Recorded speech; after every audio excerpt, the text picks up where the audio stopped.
नमस्कार दोस्तों, SNC classes में आप सभी साथियों का हार्दिक स्वागत है। दोस्तों, आज के सेशन में जो टॉपिक हम स्टार्ट करने जा रहे हैं, बिहार लाइब्रेरी वैकेंसी जो बहाली आने वाली है, इसका जो यूनिट 1 का टॉपिक है डिलीवरी ऑफ बुक्स एक्ट वर्ष 1954। डिलीवरी ऑफ बुक्स एक्ट के बारे में साथियों कंप्लीट डिटेल वाइज हम चर्चा करने वाला है। ठीक है, तो अपनी कॉपी और पेन लेकर बैठिए, साथ के साथ में नोट्स आपको बनाते हुए चलना है। ये टॉपिक बहुत इंपॉर्टेंट टॉपिक होने वाला है दोस्तों। लगभग ये मान के चलो हर एग्जाम में जो है, हर परीक्षा में यहाँ से एक ना एक प्रश्न आता है डिलीवरी ऑफ बुक्स एक्ट से।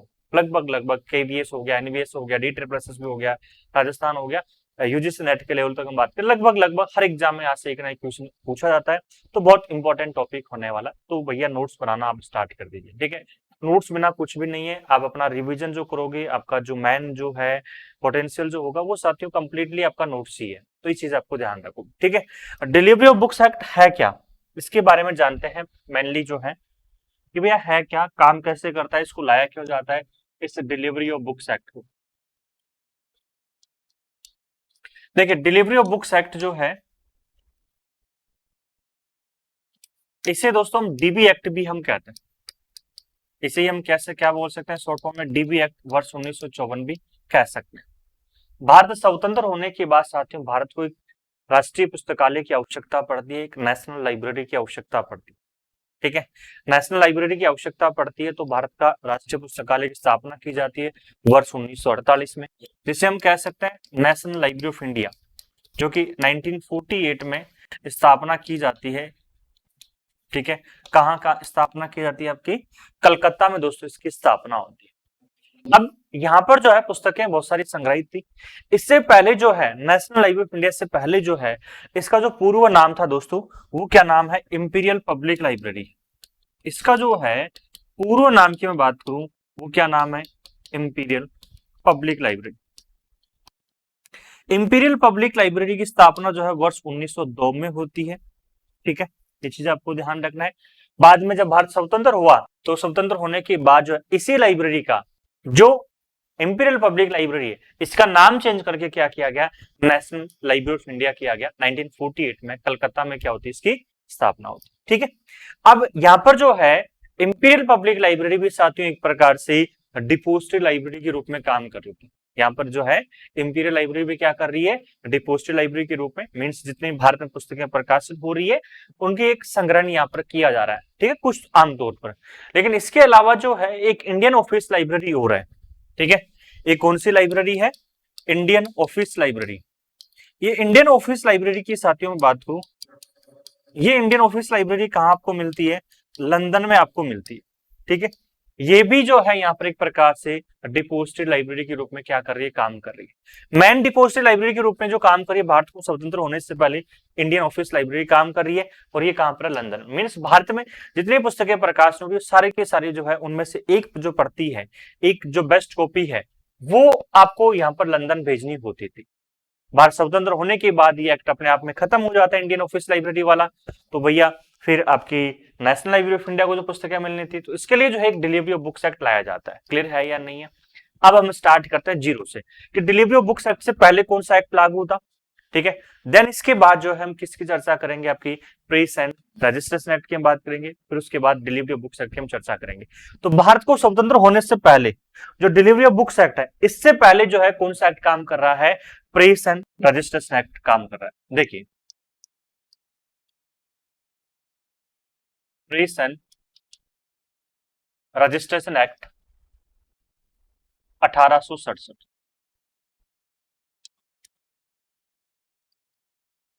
ठीक है, प्रेस एंड रजिस्ट्रेशन एक्ट जो है साथियों, जो लाया जाता है, किसके द्वारा लाया जाता है, ब्रिटिश गवर्नमेंट के द्वारा लाया जाता है। क्लियर है यानी, ये जो एक्ट लाया गया किसके द्वारा, ब्रिटिश गवर्नमेंट। तो by British government, British government के द्वारा इसको लाया जाता है। ये जो अधिनियम है, इस अधिनियम को जो पारित किया गया, यह अधिनियम जो है दोस्तों 22 मार्च 1867 को इस अधिनियम को क्या किया गया, पारित किया गया। ठीक है, 1 जुलाई 1867 को क्या किया गया, इसको लागू किया गया।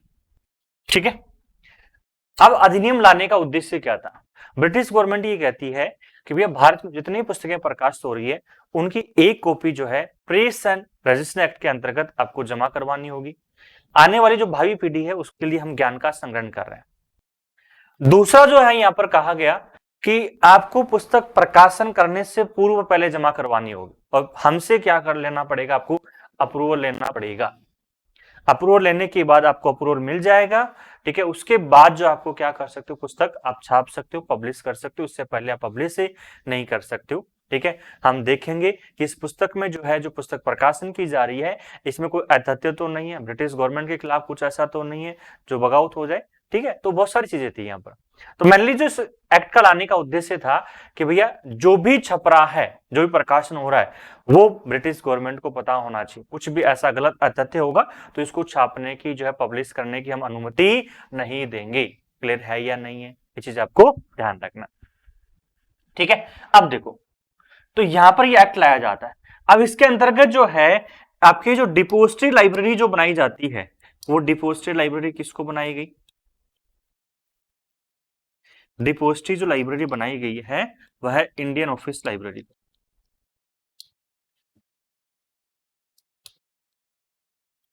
इंडियन ऑफिस लाइब्रेरी जो है, इसको डिपोजिटरी लाइब्रेरी बनाई जाती है। ये कहां पर? लंदन में है। आज भी दोस्तों जो है ये लंदन में क्या कर रही है, काम कर रही है, ठीक है। क्लियर है या नहीं?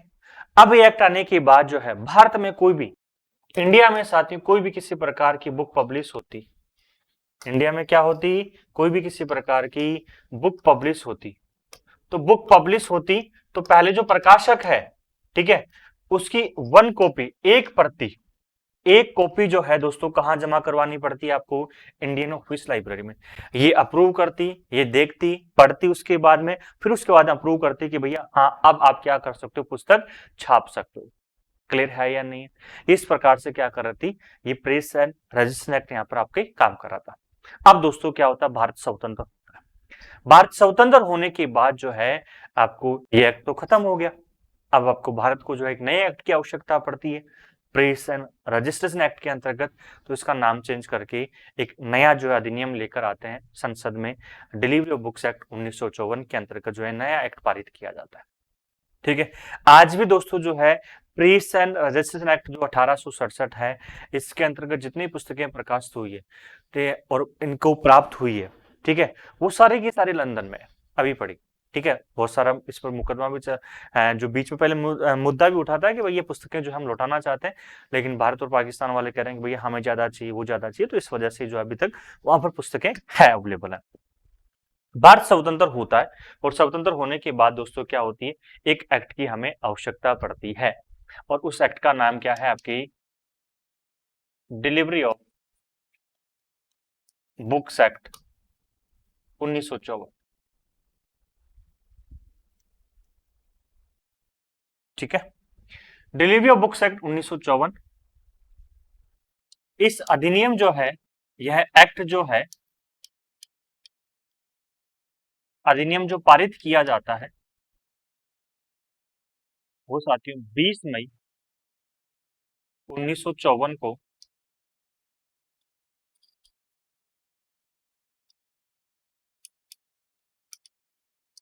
इसको पारित किया गया। 20 मई 1954 को क्या किया गया, इसको पारित किया जाता है। और पारित करने के बाद भारत में जो है अधिनियम क्या हो जाता है, लागू हो जाता है। मींस भारत में जितनी पुस्तकें प्रकाशन हो रही है, ठीक है, जितनी भी क्या हो रही है, बुक्स पब्लिश हो रही है, उस बुक्स को यहाँ पर क्या करवाना है, आपके डिपोजिट करवाना है। विद इन 30 डेज में आपको 30 दिन के अंतर्गत आपको पुस्तकें जमा करवानी होती है। नहीं करवाओगे तो पेनल्टी यहाँ पर लगती है। क्लियर है या नहीं?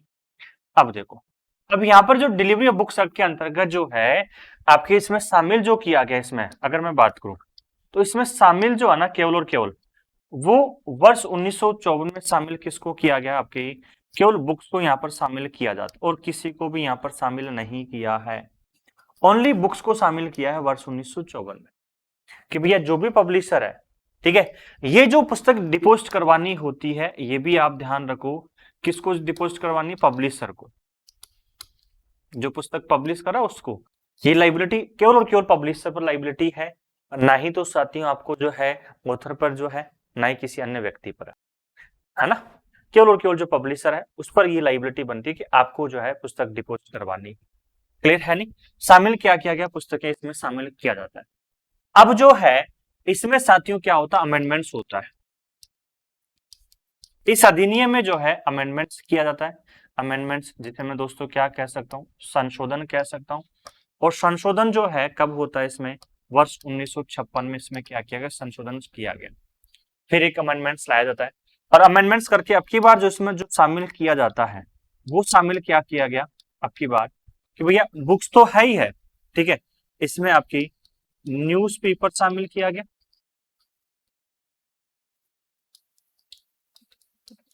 इसमें क्या किया गया, आपके न्यूज़पेपर शामिल किया गया। इसमें आपकी और शामिल क्या किया गया, पीरियोडिकल शामिल किया गया, ठीक है। और इसमें और क्या शामिल किया गया, बुक्स, ठीक है।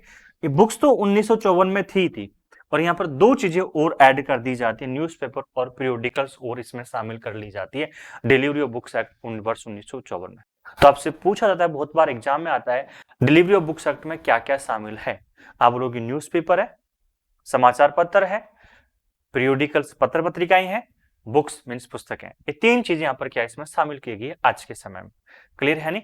दो वर्ष 1956 में संशोधन करके इसमें क्या क्या शामिल किया गया, आप बोलोगे न्यूज़पेपर शामिल किया गया, दूसरा क्या शामिल किया गया, इसमें पीरियोडिकल शामिल किया गया, इसके अलावा इसमें और कुछ शामिल भी नहीं। क्लियर है या नहीं, कोई डाउट्स आपको यहाँ तक कोई भी किसी प्रकार का, ठीक है। एक बार मैं रिविजन कर देता हूं। देखिए, भारत को स्वतंत्र होने से पहले एक डिपोजिटरी एक्ट के रूप में जो है एक प्रेस एंड रजिस्ट्रेशन एक्ट 1867 में लाया जाता है ब्रिटिश गवर्नमेंट के तहत। ब्रिटिश गवर्नमेंट कहती है कि हम आने वाली भावी पीढ़ी के लिए ज्ञान को संग्रहण करेंगे, ठीक है, और आपको एक एक प्रति यहाँ पर जमा करवानी है। लेकिन प्रति जमा करवानी है पुस्तक पब्लिश होने से पहले। आपको पुस्तक जमा करवाओगे, उस पर उसको प्रूफ रीडिंग किया जाएगा, ठीक है, उसमें कुछ अत्यत्य नहीं होगी तो आपको अप्रूवल मिल जाएगी, आप पुस्तक को छाप सकते हो।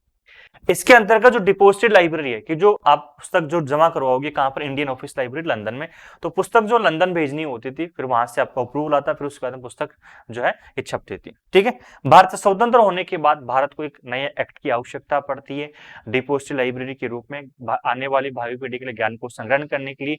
तो यहाँ पर भारत सरकार ने जो संसद में अधिनियम पारित करके डिलीवरी ऑफ बुक्स एक्ट 1954 लेकर आती, ओके। 20 मई 1954 को अधिनियम पारित होता है। इसके बाद में जब 1954 में इसको पारित किया गया तो में केवल और केवल इसमें पुस्तकें शामिल थी। इसमें फिर उसके बाद अमेंडमेंट्स किया जाता है, संशोधन किया जाता है। संशोधन जो किया गया तो इसमें क्या शामिल किया, आपकी न्यूज़पेपर और पीरियोडिकल्स इसमें और क्या कर लिया, शामिल कर लिया। क्लियर है या नहीं, कोई डाउट्स आपको इसमें कोई भी किसी प्रकार का, या तो कोई डाउट्स है तो आप कमेंट बॉक्स में जरूर बताइए। अब देखो आगे हम चर्चा करते हैं। देखिए, delivery of books act, delivery of books act वर्ष 1954 में आता है ना। इसमें क्या क्या शामिल है वर्तमान समय में, आज के हम बात करें तो इसमें शामिल जो है तीन चीजें हैं। आप बोलोगे इसमें समाचार पत्र है, जिसे हम क्या कह सकते हैं, न्यूज़पेपर में कह सकता हूं। इसके अलावा इसमें पीरियोडिकल शामिल है, जिसे हम पत्र पत्रिकाएं कह सकते हैं, पीरियोडिकल। और क्या शामिल है इसमें, पुस्तक शामिल है, इसमें बुक शामिल है, ठीक है। कोई भी किसी प्रकार की दोस्तों ये पब्लिश होती है, कोई भी किसी प्रकार की क्या हो रही है, पब्लिश हो रही है, तो इनको डिपोजिट करवाना होता है। इनको क्या करवाना होता है, डिपोजिट मतलब जमा करवाना होता है। तो जमा जो दोस्तों करवाना होता है वो 30 डेज में इनको जमा करवाना है, एटलीस्ट कम से कम कितने दिन में जमा करवाना है, 30 डेज में जमा करवाना है, ठीक है। वर्तमान में जो डिपोजिटरी लाइब्रेरीज है वो 4 पुस्तकालय, किसको जमा करवाना पड़ेगा, जो डिपोजिटरी लाइब्रेरीज है,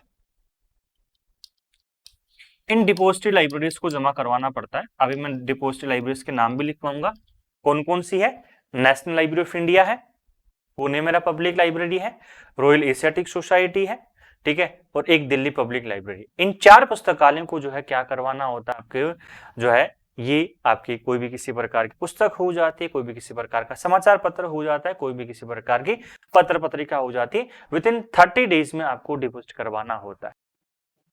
अगर आप डिपोजिट नहीं करवाते हैं, ठीक है, अगर 30 डेज में क्या नहीं करवाया जा रहा है, डिपोजिट नहीं करवाया जा रहा है ना, जमा नहीं करवाते हैं, तो उस पर दोस्तों पेनल्टी है। फिर उस पर क्या है, पेनल्टी है, जिसे हम दंड कह सकते हैं। दंड जो रखा गया है आपकी 50 रुपीज यहां पर रखा गया, या मैक्सिमम कॉस्ट ऑफ बुक्स,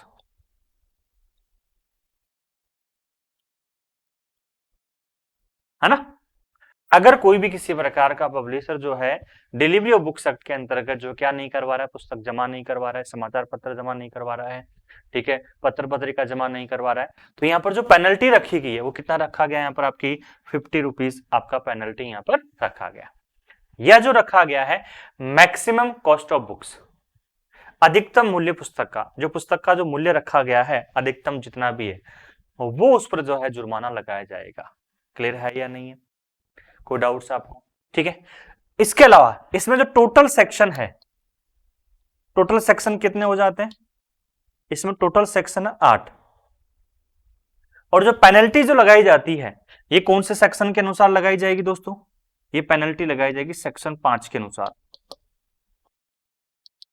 ये भी याद रखना, आपसे पूछा जाए कि भैया पुस्तक पर पेनल्टी जो लगाई जाती है वो कौन से सेक्शन के अनुसार लगाई जाएगी, सेक्शन नंबर 5 के अनुसार ये पेनल्टी आपकी लगाई जाती है। क्लियर है या नहीं है, कोई डाउट्स आपको यहां तक कोई भी इसी प्रकार का, देखिए, है ना। डिलीवरी ऑफ बुक्स एक्ट वर्ष 1954, इसमें शामिल किया गया समाचार पत्र, पत्र पत्रिकाएं, पुस्तक। पब्लिश जो है, जो पब्लिशर है उसको डिपोजिट करवानी होती है साथियों, कितने दिन में, आपको 30 डेज में इसको डिपोजिट करवानी होती है। किसको डिपोजिट करवानी होती है, आपकी डिपोजिटरी लाइब्रेरीज को डिपोजिट करवानी हो। अगर जमा नहीं करवाता है तो उस पर पेनल्टी है, कितने रुपीस की पेनल्टी है, 50 रुपीस की पेनल्टी है। कौन से सेक्शन के अनुसार, सेक्शन 5 के अनुसार, मैक्सिमम कॉस्ट ऑफ बुक्स, ठीक है, या है ये, है ना, या तो 50 रुपए या मैक्सिमम कॉस्ट ऑफ बुक्स, जो पुस्तक का जो अधिकतम मूल्य होता है वो रहेगा। क्लियर है नहीं। इसमें टोटल जो सेक्शन रखे गए टोटल सेक्शन कितने आपके, आप बोलोगे इसमें टोटल जो सेक्शन है 8 सेक्शन यहाँ पर आपको मिलते हैं डिलीवरी ऑफ बुक्स एक्ट वर्ष 1954 में। ओके, क्लियर है। आगे देखो भाई, देखो साथ के साथ में दोस्तों नोट्स बनाते रहिए, आप नोट्स बनाते रहोगे तो मान के चलो मजा आ जाएगा। ये टॉपिक बहुत वेरी वेरी इंपॉर्टेंट टॉपिक होने वाला है आपके एग्जाम्स के लिए, आपकी एग्जाम्स के लिए ये topic very very important topic होने वाला है। लगभग दोस्तों मान के चलो हर एग्जाम में यहाँ से एक ना एक क्वेश्चन आपसे पूछा जाता है, ठीक है। तब देखो डिपोजिटरी लाइब्रेरीज कौन कौन सी है, अगर मैं बात करूं क्या है डिपोजिटरी लाइब्रेरीज, डिपोजिटरी लाइब्रेरी कौन कौन सी, तो वर्तमान में जो है 4 डिपोजिटरी लाइब्रेरीज है। एक तो है नेशनल लाइब्रेरी ऑफ इंडिया,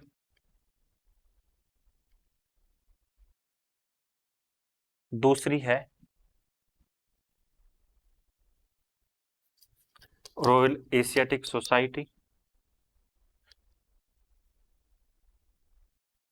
जो कि मुंबई में है, नंबर 3 है कोनेमेरा पब्लिक लाइब्रेरी,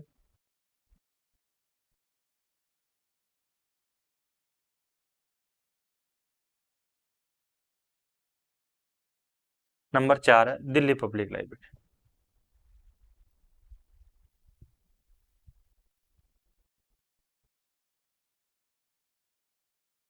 चार जो है यहाँ पर क्या है डिपोजिटरी लाइब्रेरीज के रूप में वर्क, कौन कौन सी है, National Library of India, Royal Asiatic Society Mumbai, Connemara public library आपके चेन्नई में है, दिल्ली पब्लिक लाइब्रेरी दिल्ली में है।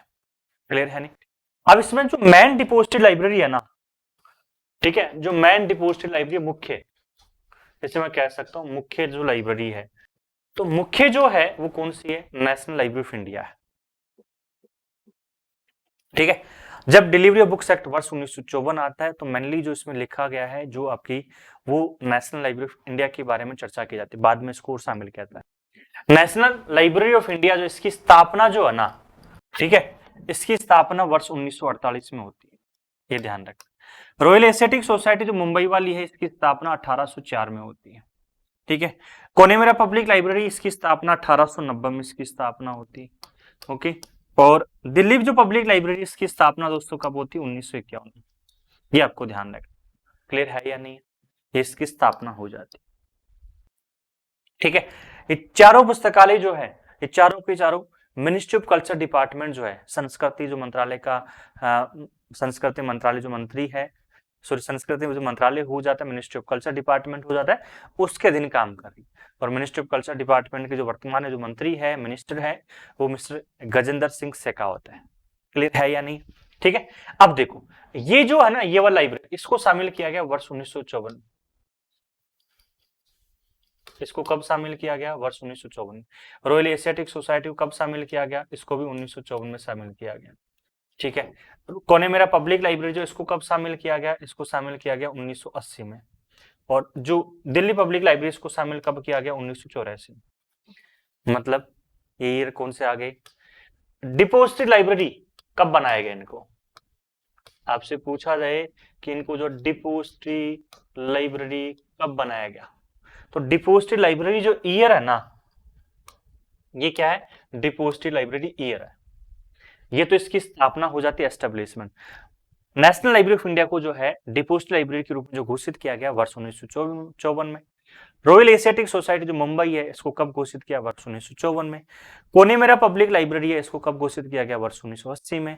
दिल्ली पब्लिक लाइब्रेरी है, इसको कब घोषित किया गया? वर्ष 1984 में यहाँ पर घोषित किया जाता है। एक प्रकार से डिपोजिट लाइब्रेरी के रूप में शामिल किया जाता है। ठीक है। यहाँ पर जो है, इनको जो डिपोजिट करवाई जाती है, चारों को, ऐसा नहीं किसी एक को भेजना, चारों को जो डिपोजिट करवानी है, पुस्तक जो डिपोजिट करवानी है, ठीक है, जो जमा करवाना है, इसका जो टाइम पीरियड है, आपसे पूछा जाए तो टाइम पीरियड दोस्तों कितना है? 30 डेज इसका टाइम पीरियड, 30 दिन की अंतर्गत जमा करवानी होती है। क्लियर है या नहीं? ये आपको यहां तक ध्यान रखना। यहां तक कोई भी किसी प्रकार का डाउट्स है तो आप क्या कर सकते हो? कमेंट बॉक्स में आप पूछ सकते हो, है ना।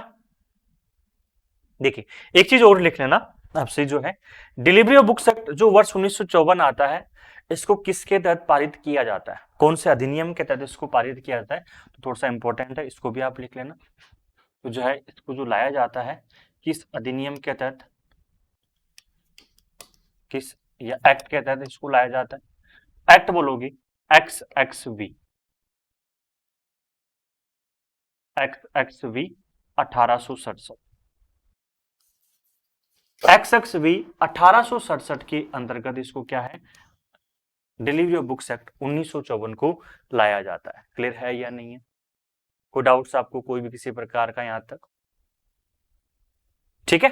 अब देखो, इसके टोटल जो सेक्शंस हो जाते हैं, इनके टोटल सेक्शंस की मैं बात करूं, या जो है एक डिलीवरी बुक्स एक्ट के अंतर्गत जो है भारत में जितनी पुस्तकें प्रकाशित हो रही है, वो जो प्राप्त हो रही है, उनकी साथियों एक प्रकार से क्या प्राप्त बनाई जाती है? आपकी INB, इंडियन नेशनल बिब्लियोग्राफी बनाई जाती है। क्लियर है या नहीं? तो ये भी आपको ध्यान रखना। ठीक है। दूसरा जो है, इसी की जो है नेशनल लाइब्रेरी ऑफ इंडिया जो है, इसी की एक संस्था जो है CRL, इसी की संस्था क्या है? CRL है, जिसका नाम क्या है? Central reference library, central reference library. अगर कई बार जो है डिलीवरी ऑफ बुक्स एक्ट आपसे पूछा जाए कि उसमें डिपोजिट लाइब्रेरी कौन सी है, वहां पर national Library of India option में नहीं आए, तो वहां पर CRL ऑप्शन में आपको मिल सकता है।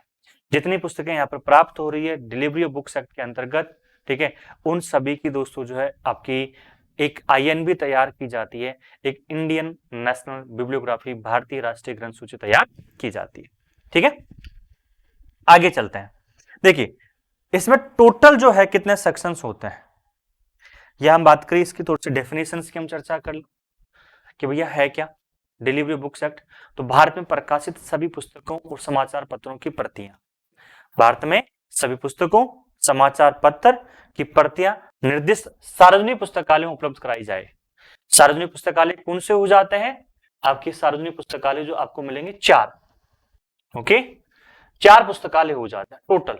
National Library of India, Connemara public library, Royal Asiatic Society हो जाता है और एक दिल्ली पब्लिक लाइब्रेरी होता है। इनको इस अधिनियम के माध्यम से प्रकाशकों को अपनी पुस्तकों और समाचार पत्रों को कुछ सार्वजनिक पुस्तकालय में जमा कराना अनिवार्य होता है। और जमा कितने दिन में जमा करवाना होता अनिवार्य होता है? आप लोग 30 डेज में जमा करवाना अनिवार्य होता है, जिससे उनका एक व्यापक संग्रह जनता के लिए उपलब्ध हो सके और शोधकर्ताओं और भावी पीढ़ियों के लिए संरक्षित किया जा सके। मीन्स आने वाली जो भावी पीढ़ी है, उस आने वाली भावी पीढ़ी के लिए ज्ञान का संग्रहण किया जा सके, इसके लिए जो है डिलीवरी ऑफ बुक्स एक्ट लाया जाता है। क्लियर है या नहीं? कोई डाउट्स आपको यहां तक? ठीक है, आगे बढ़े। देखिए डिलीवरी ऑफ बुक्स एक्ट जो है ना, जो डीबी एक्ट है, इस डीबी एक्ट में दोस्तों, जो डीबी एक्ट 1954 में आता है, ठीक है, डीबी एक्ट 1954 में आता है। इसमें जो टोटल सेक्शन है, इसमें जो टोटल सेक्शन है, वो टोटल सेक्शन कितने हैं? इसमें टोटल आपको 8 सेक्शन आपको देखने को मिलता है। ठीक है, उन टोटल 8 सेक्शन की हम चर्चा करते हैं। पहला टोटल 8 सेक्शन है, याद रखना है, बहुत इंपॉर्टेंट है। आपसे सीधा सीधा पूछा जा सकता है कि डिलीवरी ऑफ बुक्स एक्ट में टोटल कितने सेक्शन है? आप बोलोगे 8 सेक्शन।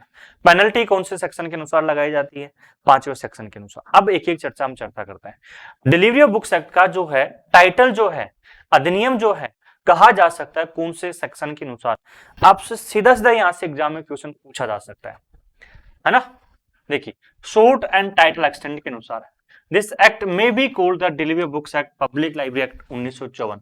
इस एक्ट का नाम जो है कौन से सेक्शन के अनुसार रखा गया? आपके सेक्शन 1 के अनुसार। ये तो सेक्शन 1 है ना। इस अधिनियम के पुस्तक वितरण सार्वजनिक पुस्तकालय अधिनियम 1954 कहा जा सकता है। ठीक है, दूसरा, यह अधिनियम, इसका विस्तार जम्मू और कश्मीर राज्यों को छोड़कर संपूर्ण भारत पर होगा। यह ध्यान रखना important. Delivery of books act जो है कौन से राज्य में पारित नहीं होता है, कौन से राज्य में लागू नहीं होता है? तो डिलीवरी ऑफ बुक्स एक्ट वर्ष 1954 1956 जो है जम्मू एंड कश्मीर राज्य को छोड़कर संपूर्ण भारत में लागू किया जाता है। तो ये भी आपको ध्यान रखना है, वेरी वेरी आपके लिए इंपॉर्टेंट हो जाता है। क्लियर है या नहीं? आगे देखो इसकी डेफिनेशंस, परिभाषाएं, तो वो कौन सा है? Section number 2। ये सेक्शन नंबर 2 है। ठीक है, तो ये सारे के सारे क्या है? सेक्शंस, यहां से यहां तक। तो इसकी डेफिनेशन जो हो जाती है, परिभाषाएं जो होती है, वो सेक्शन नंबर किसके अनुसार? सेक्शन नंबर 2 के अनुसार। Delivery of books act, delivery of books publish library, सार्वजनिक पुस्तकालय पुस्तकों का वितरण जो है वो कौन से? सेक्शन नंबर 3 में बताया गया। रिसिप्ट फॉर बुक्स डिलीवर्ड, वितरण पुस्तकों की रसीद। जब आप पुस्तक भेजोगे, कोई भी किसी प्रकार का पब्लिशर पुस्तक भेजता है तो उसको रिसिप्ट मिलती है, और रिसिप्ट जो दी जाएगी वो कौन से सेक्शन के अनुसार? सेक्शन नंबर 5 के अनुसार दी जाएगी। अगर पुस्तक जो है नहीं भेजी जा रही है टाइमली, विद इन 30 डेज के अनुसार, तो सेक्शन 5 के अनुसार, ये कौन सा सेक्शन है? सारे के सारे सेक्शन नंबर है। तो सेक्शन 5 के अनुसार इस पर पेनल्टी लगाई जाती है। कितनी पेनल्टी लगाई जाती है? आप बोलोगे सर 50 रुपीज उस पर पेनल्टी लगाई जाती है। ठीक है, कितनी? 50 रुपीज, या मैक्सिमम कॉस्ट ऑफ बुक, या जो है मैक्सिमम कॉस्ट ऑफ बुक जो है यहां पर आपके पेनल्टी के रूप में लगाया जाता है। क्लियर है नहीं? आपके हम कह सकते हैं अपराधों का संज्ञान कोई भी किसी प्रकार का, वो सेक्शन नंबर जो है 6 में यहां पर लगाया जाता है। इसके बाद देखो सेक्शन नंबर 7। ठीक है, सरकार द्वारा प्रकाशित पुस्तकों पर अधिनियम लागू होना। अगर कोई भी किसी प्रकार की पुस्तक जो गवर्नमेंट के द्वारा पब्लिश की जा रही है, उस पर भी यह अधिनियम लागू होगा। यह अधिनियम केवल सरकारी उपयोग के लिए बनी पुस्तकों को छोड़कर सरकार द्वारा उसके प्राधिकार के अधीन प्रकाशित पुस्तकों पर भी लागू होगा। अगर कोई सरकारी उपयोग के लिए कोई पुस्तक बनी है, केवल और केवल गवर्नमेंट यूज के लिए पुस्तक बनी है, उसको छोड़कर उसके अलावा सभी पुस्तकों पर जो गवर्नमेंट के द्वारा कोई पुस्तक पब्लिश की जा रही है, उन सभी पर यह अधिनियम लागू होगा। यहां से क्वेश्चन बन सकता है कि डिलीवरी ऑफ बुक्स एक्ट जो है कि डिलीवरी ऑफ बुक्स एक्ट कौन सी पुस्तकों पर लागू नहीं होता है? जो केवल सरकारी उपयोग के लिए बनी उस पर लागू नहीं होगा, बाकी सब पर लागू होगा। दूसरा, सेक्शन नंबर 8 क्या कर रहा है? सेक्शन नंबर 8 कर रहा है नियम बनाने की शक्तियां, कि भैया आने वाले समय में अगर कुछ भी कोई भी किसी प्रकार का रूल्स चेंज होता है, कोई नियम बनाना है, तो ये सारा का सारा जो बताया गया है सेक्शन नंबर 8 में बताया गया। सेक्शन नंबर 8 में बताया गया। तो ये कह रहा है केंद्रीय सरकार राजपत्र में अधिसूचना द्वारा ठीक है, जो गजट है उसमें अधिसूचना गजट द्वारा प्रकाशित करके इस अधिनियम के प्रयोजनों को कार्यान्वित करने के लिए नियम बना सकेगी कि आने वाले समय में इसमें कोई भी किसी प्रकार का अमेंडमेंट्स करना है, चेंजेस करना है, तो कौन से सेक्शन के अनुसार, सेक्शन नंबर 8 के अनुसार चेंजेस किया जा सकता है। क्लियर है या नहीं?